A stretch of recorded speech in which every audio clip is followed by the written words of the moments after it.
Ethiopia దేశంలో mount ఫెంటాలే అనేటువంటిది ఉంది. ఇదొక అగ్నిపర్వతం.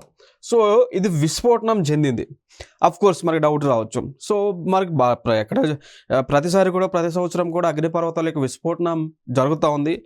మరి జరిగినా కానీ మనం అంత దానికి ఇంపార్టెన్స్ ఇవ్వాల్సినటువంటి ఆవశ్యకత ఏంటి అనేటువంటిది మీకు డౌట్ రావచ్చు.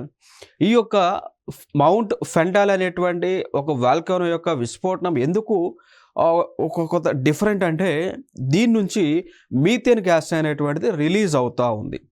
సాధారణంగా మనం చూసుకుంటే ఈ విస్ఫోటనం జరిగినప్పుడు ఎమిట్ అయ్యేటువంటి గ్యాసెస్ చూసుకుంటే ఒకటి కార్బన్ డయాక్సైడ్ అనేటువంటిది రిలీజ్ అవుతుంది.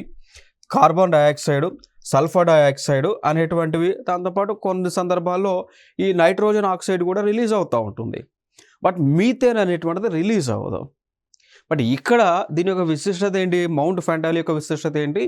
మీథేన్ అనేటువంటి ఒక గాలి వాయువు రిలీజ్ అవుతూ ఉంది. అట్లా ఇది ఇంపార్టెన్స్ అన్నట్టు స్పెషల్గా మనం చెప్పుకోవచ్చు. ఓకేనా? మరి ఈ మీథేన్ గ్యాస్ అనేటువంటిది రిలీజ్ అవ్వటం మనకి ఎన్విరాన్మెంట్కి మంచిదా కాదా అంటే it is not good for environment.